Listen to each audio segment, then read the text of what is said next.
Oh, it was quite an adventure. There were four of us, and no, there were four of us, and two of us shared an apartment. And I had worked three jobs in Iowa City to save up money to move to Denver, knowing that I didn't have a job lined up. And I did, let's see, I moved out here August 15th, 1999. And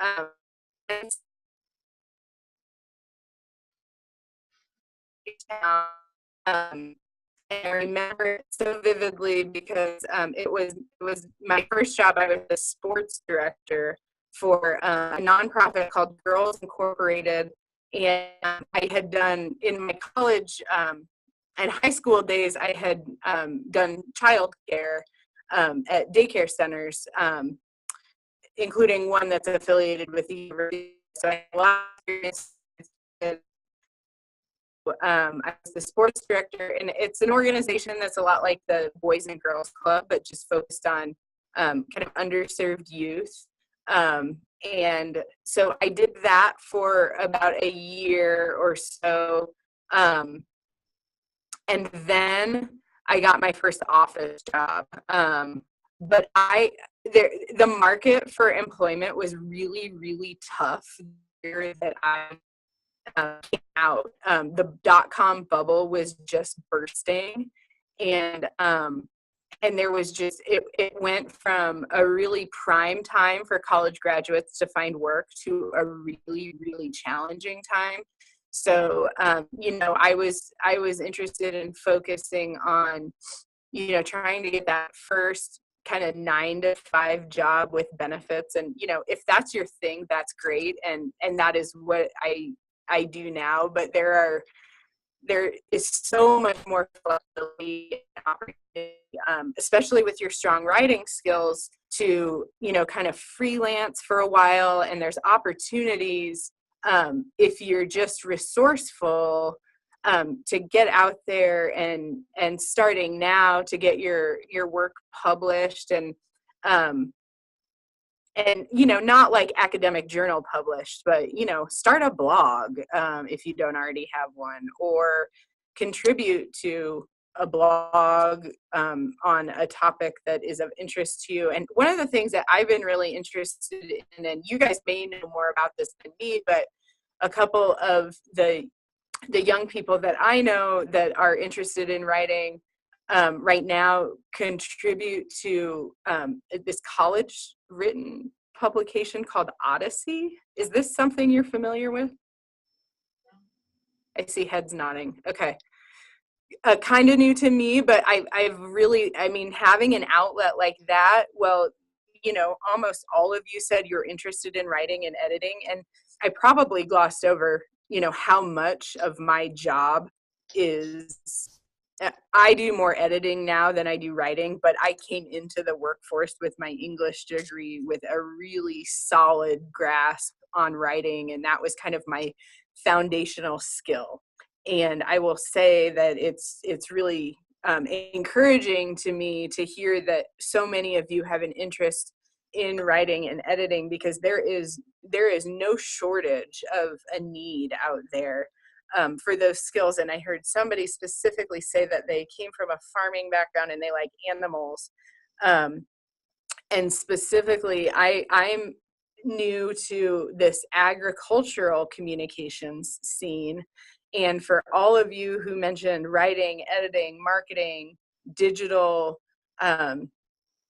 humanities, I think I heard somebody say, all of those things are available in a variety of careers, across any industry. But I've been in the agriculture industry for the last 5.5 years, and it's really opened my eyes to, a whole slew of, organizations and businesses. Whether there's a lot of nonprofit kind of industry groups, there's,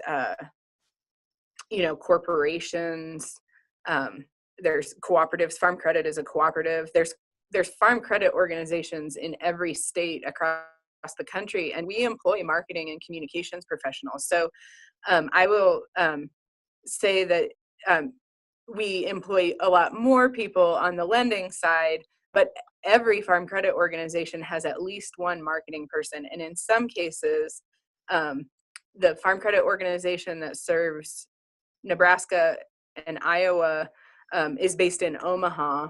They're our largest one, and they have a good sized corporate communications department that collectively there's folks that cover off internal communications, external communications, media relations, marketing, graphic design, and not only are there the in-house positions, there's a lot of opportunity for these skills in the agency environment. So I worked in a political consulting agency. That was my first PR job. And the agency side can be, really an interesting, fast-paced, dynamic type space as well. So, yeah, if one of the things since I've been at Farm Credit is we work with a large numbers of college students.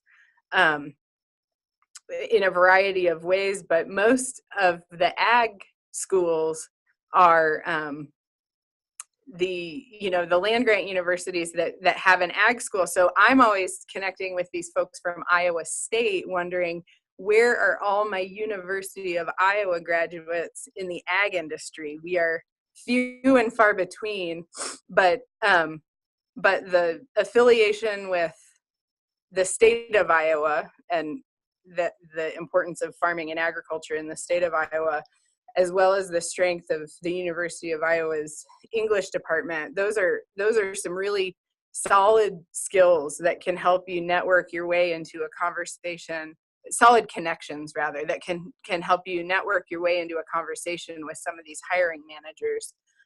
But do check out farmcredit.com. We put all our careers up there, and so, like I said, the marketing and communications jobs aren't abundant in numbers, but they do exist. And we've got large organizations in Omaha, in Louisville, and we've got our funding corporation, in Jersey City, and our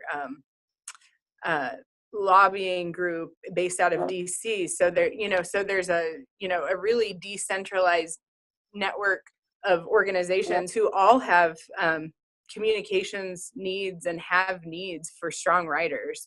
When I was at Quest, I did a lot more writing than I'm doing now. I do a lot more editing than I do writing because I'm managing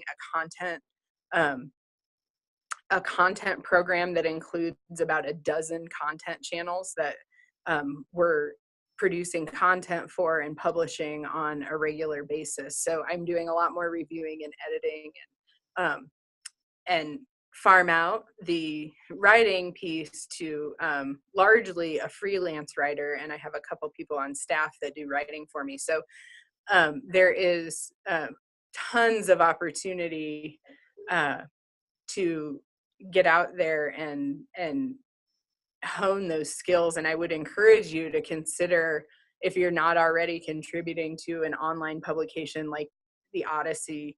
I'm probably sounding really old. It's probably not called the Odyssey, but or